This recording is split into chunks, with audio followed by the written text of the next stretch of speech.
So today I have a wonderful guest for you on our agency series. Her name is Erica Fullerton, and I would like to welcome her to the Get Your Act Together podcast. Hello, Erica. Hi, thank you for having me. I would love for you to tell our listeners a little bit about your business and about you and what you do. Absolutely. So I am the owner of Ovello. We are a virtual assisting agency. We specialize primarily in MLMs and network marketers, but we also work a bit with small businesses. We generally help with more general admin, customer care type tasks, but we have recently ventured over into social media management as well. So it's kind of a whole new sector of our agency that we just started, and we're really excited about that. That's awesome, because that's like my kryptonite. I am like finance and numbers, like social media, I get like all itchy. So that's wonderful.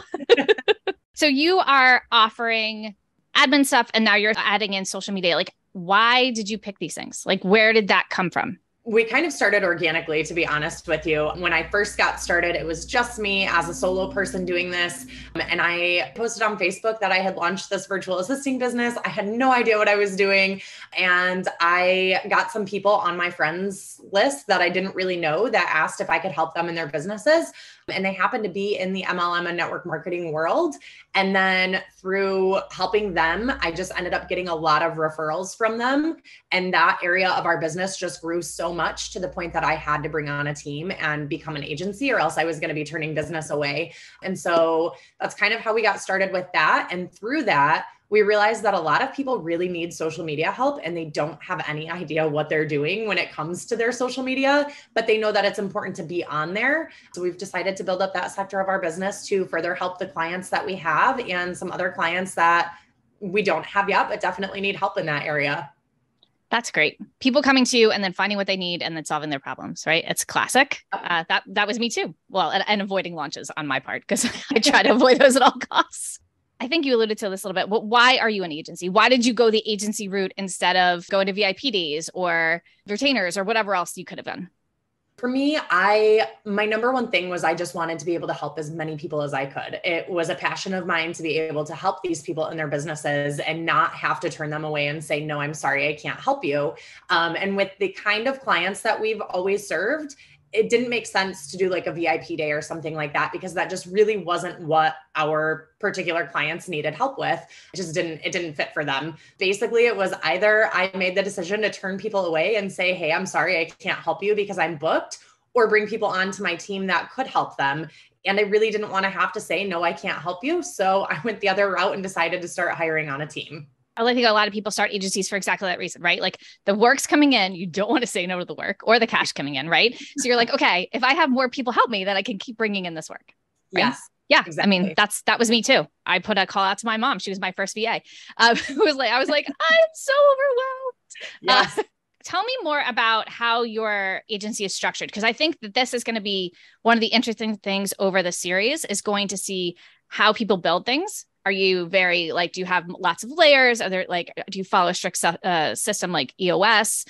How is it structured? Like, give me some, what's the size of your team? What's your org chart look like? We have 15 people on our team currently. Basically, the way that we're structured is it is myself as CEO and owner of the business. And then we have a business manager underneath me. And she basically handles most of the day-to-day client interactions. She handles our team, all that sort of thing. I really only come in when there's like a big issue that needs my help.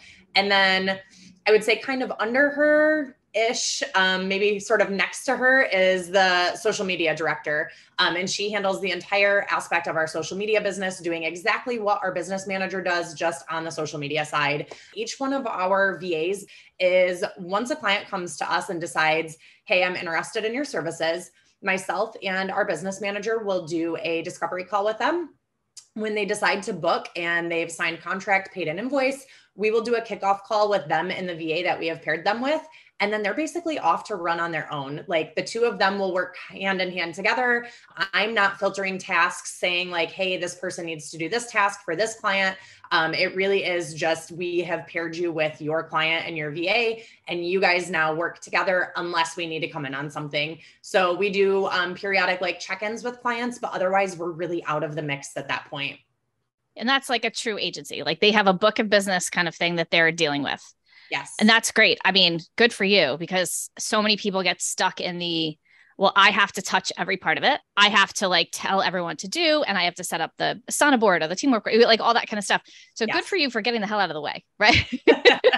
Because there's no way you can be touching all the things with 15 people on your team. Like there's no way to do it. No. And that's, I mean, I kind of knew that. Like I had to decide what I wanted it to look like, right? Because if I wanted to touch everything, I couldn't have as many clients as we have, because there's no possible way that I could manage all of that. So for me, it became like, what's more important, having more clients or giving up some control?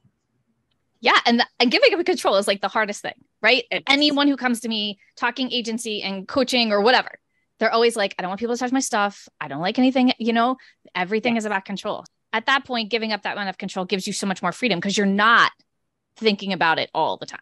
Yes, absolutely. I honestly work a couple hours a week in my business, and that's pretty much it, because I have other people that are here to do it for me. See, everyone out there, let go, let go. So what are you doing then? So I primarily handle discovery calls. I handle any like big issues that come up with our clients. And then I do have a client of my own that I've had for a long time that I've just kept because she's been my client for so long. But otherwise, like I hang out with my family and I don't miss my kids' events. Like I'm able to, tomorrow we're going to the zoo just because we can, and it's the middle of summer and we want to do that. So really, I'm not doing much. I will say I'm kind of the idea person in the business. So I am constantly like throwing new ideas at our business manager and saying, hey, let's do this, let's do that. And then she gets to implement them. But that's really what I do in the business, is just like think up new ideas and throw them at them. And then I handle any issues that arise. But otherwise, I'm really not doing much of anything at this point. That sounds fantastic. Yeah. I just came off a massive June where a client was selling their 8-figure business and we had to help a lot. I went from having that, like, oh, I'm going to go paddleboarding on a Friday morning, to all hands on deck and crazy. So I'm a little, we're getting back to that now. And like hearing you say that, I'm like, right. That's where we want to get back to. Is your team contractors? Are they employees? Full-time, part-time? They're all contractors, everybody. Yeah. Okay. That works well, especially with the hands-off way you're talking. Like they're contractors, they're going to go off and do their work. So it kind of works in this whole scenario. Exactly. You're at 15 people now. How big do you want to get? Is this a good size? Are you feeling like you want to get bigger people wise? It's funny because I never thought we would be this big. Like when I first started, it was like, I'll bring on a couple people to help. I've never really had a goal of how big we want to get. I just don't ever want to get to the point that I have to turn people away, honestly. So if we continue getting clients that are coming to us, then yeah, I would love to grow the team. The other, like the flip side of this is my other big passion is being able to help people get started in their VA journey. And maybe they're not able to get clients on their own, or they've just started out. I love bringing those people onto the team and being able to give them the ability to stay home with their families and do this business and own their own time. So, I mean, really, I'm unlimited on what I'm willing to do, because if I can bring more people onto the team and give more people that freedom and that flexibility within their life and their business, I would love to be able to do that. So we'll see where it goes. I don't have any particular goals, but I'm not against continuing to grow. It's funny how you say, like, you were like, we didn't have a plan to be 15 people. I was always like, I could have like 2 people and that'd be good. And then it was like, now we're at 7. And I'm like, all right, I like everyone. I like everyone here. I do love this aspect that you were just talking about of helping other women build their businesses. Were you corporate before? Yes. I used to work in insurance. Yep. Okay. So you come from corporate. I'm guessing you had kids and you didn't want to leave them. Yep. Classic story, right? Once you see how good that is, especially now that you've like let go of the control of your business, everything's running without you, you want to help other people do that. Yes. And that's been a big thing with me. Like my team is a big deal to me. Like I protect them. I take care of them. Like I want to help their businesses. If they have a problem in their business, they can always get on a call with me. They get coaching, whatever they want, because I want to make sure that they are happy. Yes. Which is such a different way than I feel like the most of our bosses in corporate were. They were like, show up, give me all you got, go the hell home. Here, I'm much more about, okay, how can I help you be happier? Mm-hmm. Yeah, I would agree with that. I mean, I have Most everybody on my team, we've developed a friendship at this point. I want to see them succeed in their business. Honestly, the goal is like, you won't work for me forever. Eventually you will go and do your own thing and have a really successful business on your own, and you won't need me anymore. Like, I want them to fly the nest, I guess. Like, yes, go do your own thing and make your own business. And I will be cheering you on. I'm never going to be upset that you've left us and gone to do your own thing, because that's the goal. Like, I want you to be able to do that at some point. we've had people that have moved on, right? They came to me as a VA. They want to go be a DOO now. They're like trained and they're going to go off and do something else in their business. And as sometimes I'm very sad about it, but knowing that that can happen, how do you prepare for that?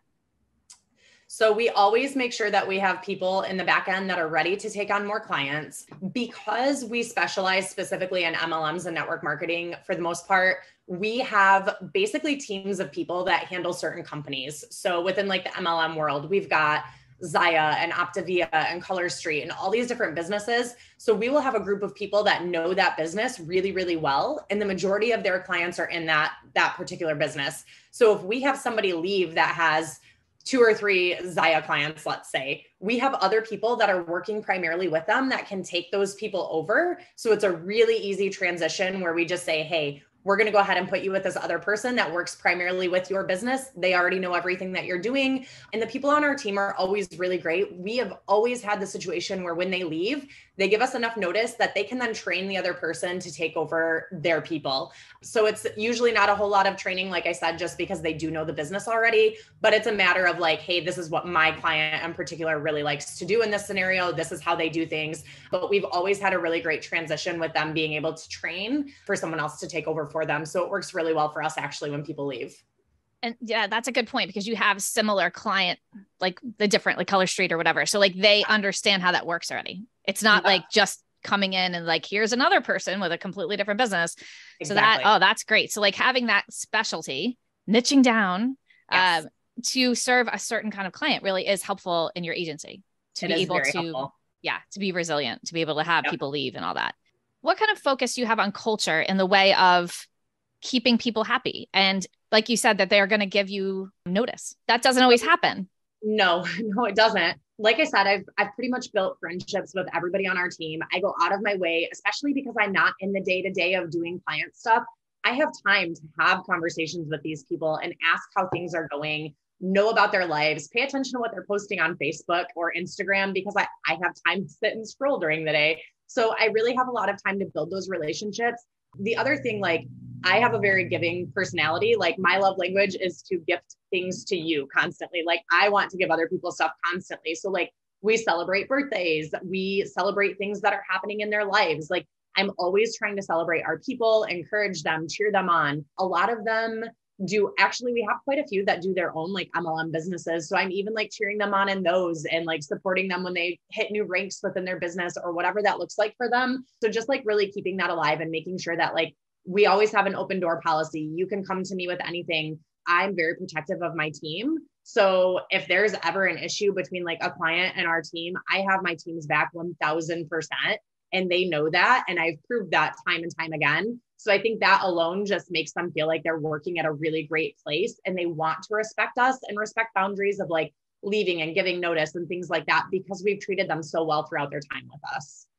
That is so important, right? I mean, just knowing, like having that kind of culture where everyone's looking out for each other. I was recently asked to consult on something and they were very cover your ass. They would throw you under the bus in a second because it's not going to be their fault. And I was like, oh God, I haven't had that in so long. Right. Yeah. I haven't had this in corporate. Like, we don't work that way. We're like, all right, what happened? I'm not screaming at you. Like, let's figure it out. Like, you know, and it's so different. And it's so funny that like when you get smacked in the face with it again, you're like, oh, this is awful. I'm glad I work here.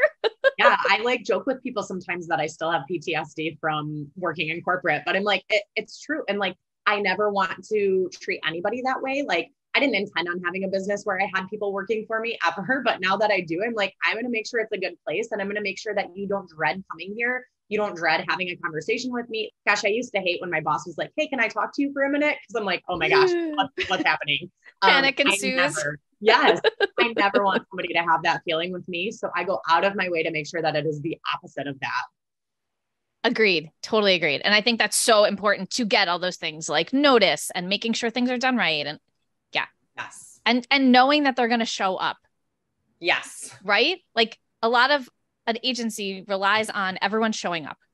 Mm-hmm. So Absolutely. that culture, like people are like, oh, I don't care about gifts. I'm like, no, but the culture drives all the things you actually care about. If you don't care about the funds, like the niceness and the friendship, like it drives them showing up and making time for you and all of that. Yep, exactly. Especially when your contractors have other clients. Yes. I've been asked, like, how do you make sure that people pay attention to your business? And I'm like, I'm their best client. Of course they are. Exactly. Yes. Okay. So the nitty gritty, you said before they have their own clients basically, and they deal with it. How do you like keep track of everything? Do you use project management tools? Is your business manager kind of assigning things out, or is the VA on their own to kind of deal with everything? Yeah. So we primarily use ClickUp and we have pretty much everything housed in there. So that's the other great thing too, because as much as I would love to say, like, everybody that works with us is always 100% fantastic and they always give notice. Like, we've had scenarios where we have to let people go sometimes. So I want to make sure that while I don't want to be in control of their day to day, I do want to be in control of things to the point that, like, if I have to let someone go, I have access to everything that they've been working on and I can easily put someone else in there. So we primarily use ClickUp.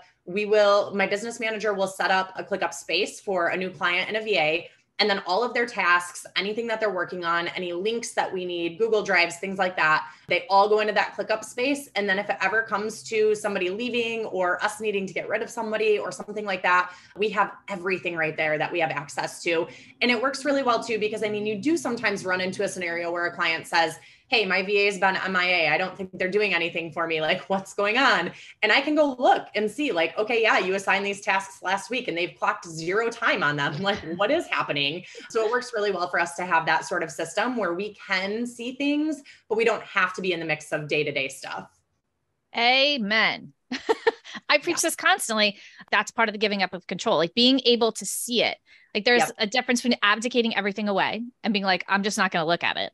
And like giving up control of the day to day, but still being able to see it. Like we use Teamwork and I can go in there and see what's going on, what's it signed out, what's late. Like but I don't need to talk to everyone 500 times. I don't need to be in the middle of it. You are speaking my language here.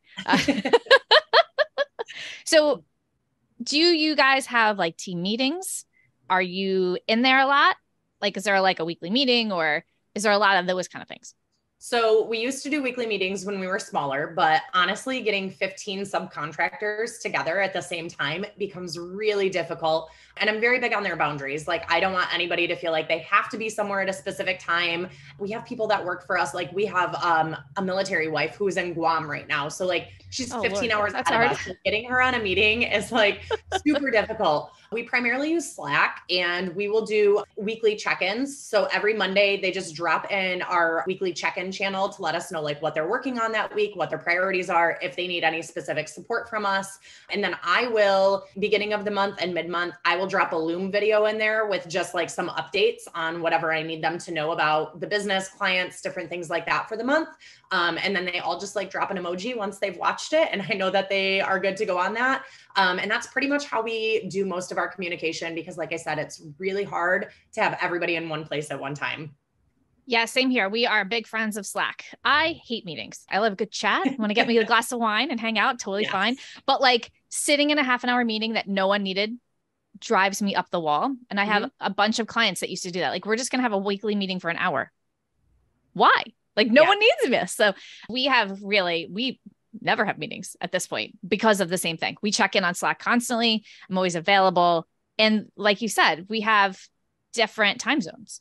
Yeah. That's a nightmare. And I mean, it really does infringe on the contractorness of it to make people show up, because it's a big difference, contractor to employee. Like you can't just make them do all the things. That's not what a contractor is. I love this idea of weekly check-ins. I also love the idea of, here's a video, just let me know you saw it. Like throw an emoji.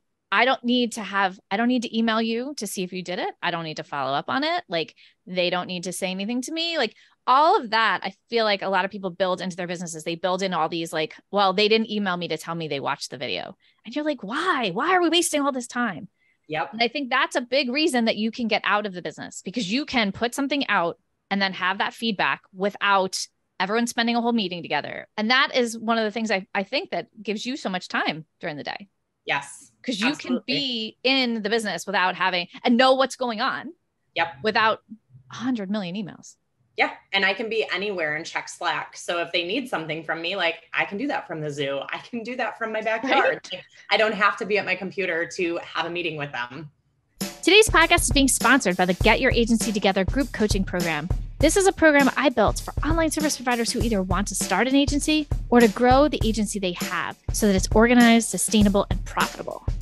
Over 5 months, you'll be working with me and the rest of your cohort to break down and rebuild different parts of your business so that they align with the life you really want to build. The modules include systems you'll need, offers you'll make, the team you'll need to build, and the journey your clients will take. Most importantly, you'll have to look at all of these things through the lens of the goals and the values you bring to the table. For more details, go to reynoldsobm.com and join the waitlist. You'll be the first to know when the program opens. See you there. Okay, so what makes your agency different? Well, I mean, I think in general, like who we serve makes us different. First of all, I have yet to run into another agency that primarily serves MLMs and network marketers. That's huge for us. And we often will get clients coming in saying, hey, I've worked with another VA before, but they didn't understand this world that I work in at all. So it was not a good fit. So that's great on the client end of things because we can really cater to them and specialize in things. And oftentimes we'll come to them with like ideas or thoughts on the way that they're doing business that they appreciate because they didn't get that from their last VA because their last VA was clueless about the world that they're in. On the flip side of that, from the contractor side, I really just think it's our culture. Like we are an enjoyable place to be. We have fun. We are very interested in our people. We truly care about them and what they're doing in their lives. And I think that's a lot different than most agencies I've run into too, because a lot of them are like, you know, this is a business. We're running this thing like it is a business. And I'm like, while we are a business, like, I don't want it to feel like that. I don't want you to feel like you're going into corporate America to work for us. I want you to feel like you're at a place that you enjoy being. Like you like coming here. You like working with us. You like having conversations with us. You like your clients. If you're not enjoying what you're doing, like you're in the wrong place. Absolutely. And I don't want our people to feel that way. So I think that sets us apart too, because we truly do want everybody to be happy and enjoy what they're doing here. What a radical concept that you want your people to be happy, right? Yes. Right? Well, this all sounds fantastic. Someone's listening to this podcast right now and they're like, Erica totally has the life. What parts of this agency do you just love? I would go back to saying like, I love being able to give the women on my team the ability to do this. Like that means so much to me. We have some moms that are like newly divorced and they've been stay-at-home moms for years. And as soon as they get divorced, they're like, oh my gosh, am I going to have to go back to work? Like, what am I going to do? So it feels really good to be able to give them an income so that they don't have to change their lifestyle. They can still stay home with their kids. Like I said, we have a military wife in Guam. Like she wants something for herself so that she's not just following her husband around the world and not having an identity, making new friends everywhere she goes because she's not there for very long. Like it feels really good to give her something that is hers, that she can earn money on, she can enjoy doing. So I would say that's my favorite part of this, which is funny because again, I never really planned on having a team, but now my team is like my favorite aspect of this. And I'm like, I love being able to give this to you guys. I love that. Cause I mean, my parents got divorced when I was like 4. My mom, you know, it was really hard 80s raising a kid by yourself and always struggling that way. Like being able to give that stability to someone is fantastic. Yes. Yep. Yeah. I love that aspect of it as well. What is the hard thing about agency? You're like, all right, there's some downsides here too. Because we are painting a very rosy picture right now.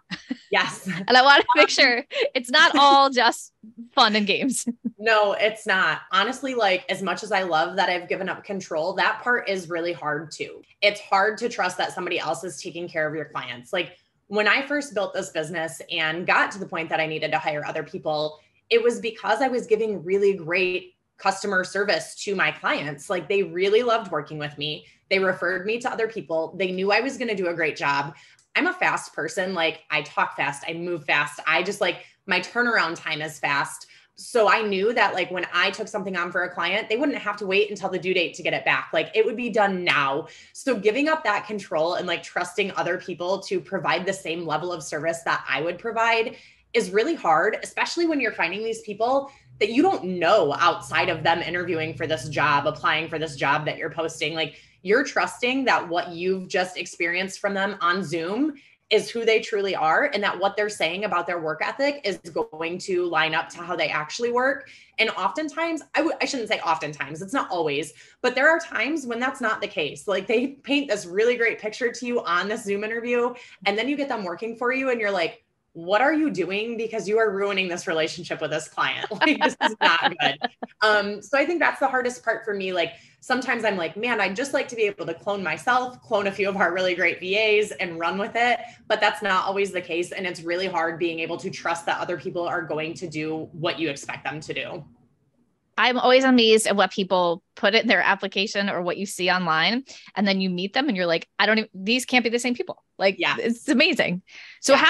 How do you onboard? How do you pick VAs? And then, like, do you train them very slowly? Like, how do you get to that trust level that you're like, all right, here's your client? So we have had a lot of trial and error with this. Let me tell you, when I first started, I was like in panic mode, and I was like, I will take whoever and you will come on and you will have a client immediately because I have no clue what I'm doing. We've gotten much better than that, I would like to believe. Honestly, when I do an interview, like, most of it is my gut, which might sound terrible, but I just have gut feelings for people. And I have learned to trust my gut, because when there is a little bit of hesitation, those people prove me right on that hesitation 9 times out of 10. So now, like, if I have any hesitation, I don't hire you, because I know that you're going to prove me right on that at some point. So that's, really my interview process. Like, that's it. It's a gut feeling that I get from having a conversation with you. Once we bring you on, like I said, we have kind of like groups of people that work with specific companies. So we have what we call lead VAs within each of those companies. And those VAs will kind of like tag team a client with the new VA that is coming on. And they will kind of show them how to do the tasks, walk them through, this is the expectation for how much you're communicating with them and how you're like, where you're communicating. This is how you would do this task. This is how this works. They'll show them like the whole back office that these people use, like different systems that they use. And then we have training videos and stuff too, that just walk them through the basics, but really they're kind of like having their hand held essentially by the lead VA until they have gotten comfortable with that. And then we will give them that client on their own. So typically, whoever they're paired with and the client that they're paired with, that client eventually will become theirs once they're confident in taking that client over. So it's kind of like more of like a shadowing, I guess, until they're comfortable, and then they will take that over. I think that's really important for people to understand, because I think that a lot of people think that you're going to hire a VA and then give them a client and then hope for the best, right? Like, there is an onboarding there. There is like hey, we're going to show you how to do this so you don't mess this up.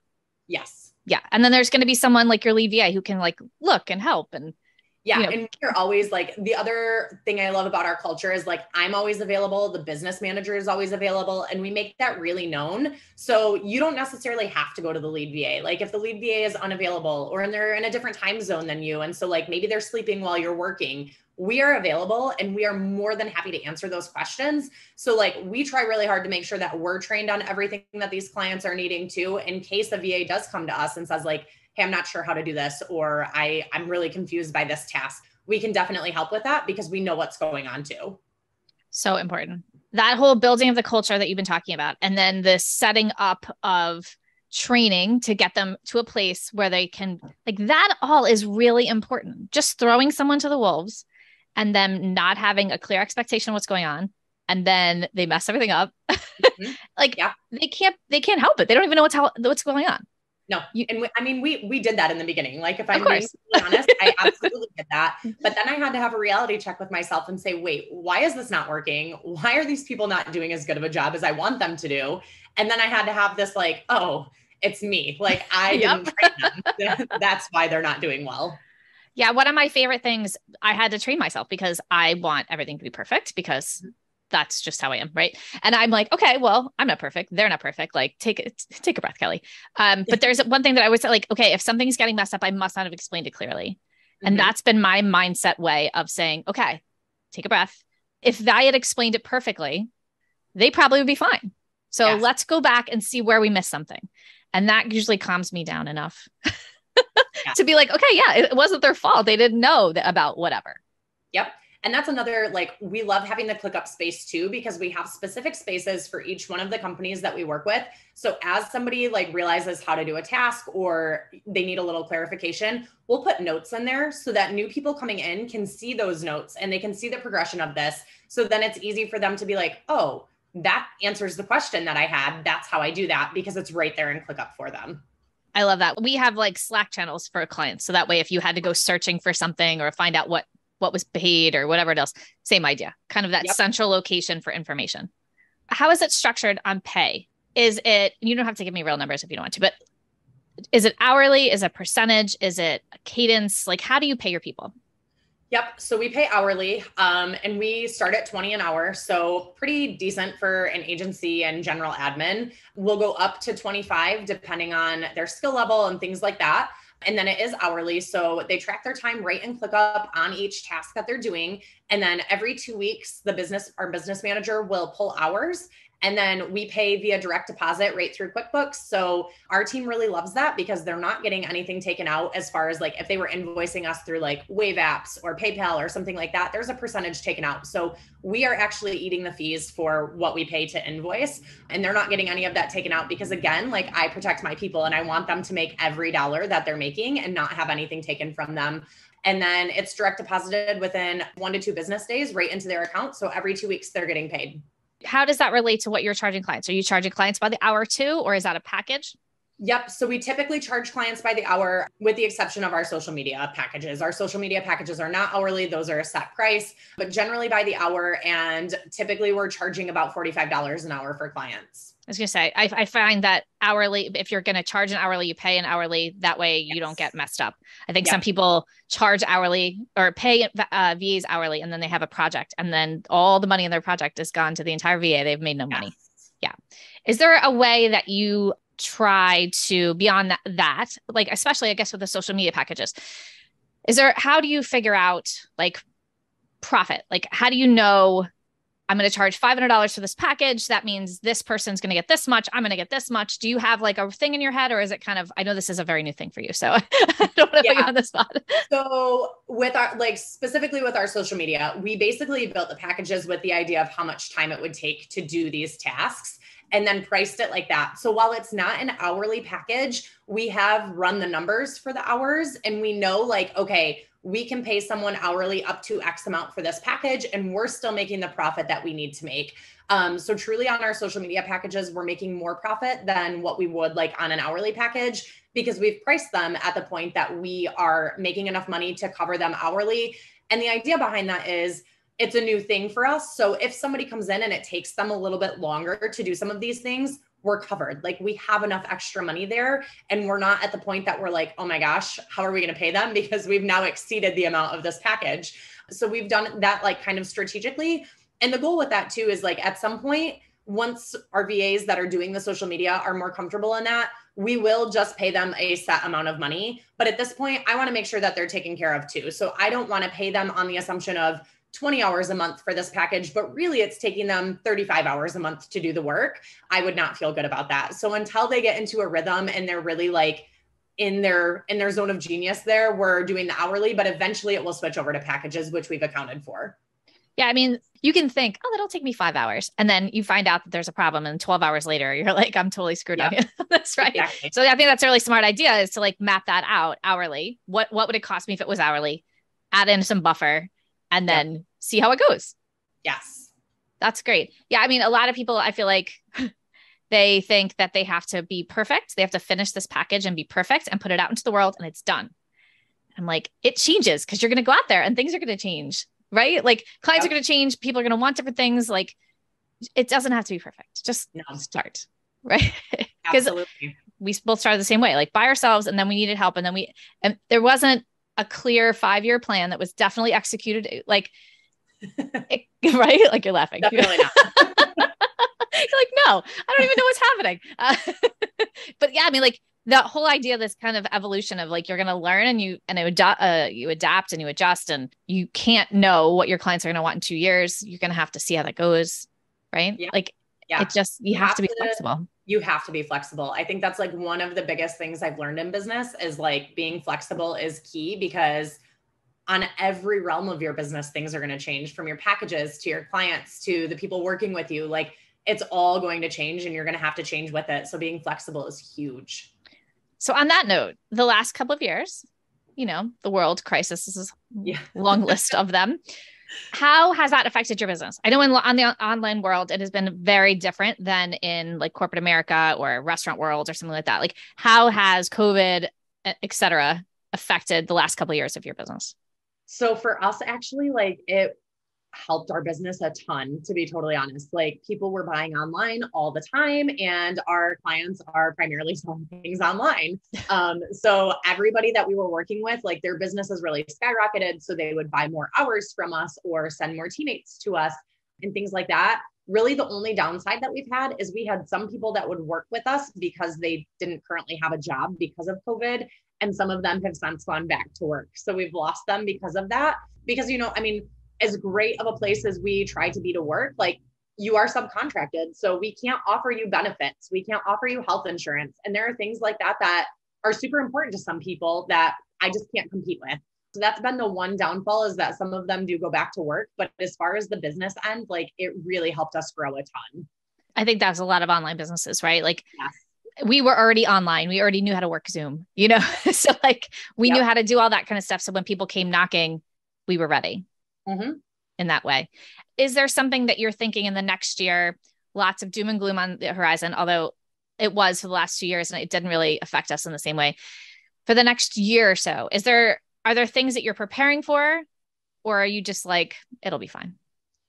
I'm not going to say I'm just like, it'll be fine, but I'm also not the person that like prepares for the doom necessarily. So I'm like just reiterating to my team all the time that we need to go above and beyond for our clients.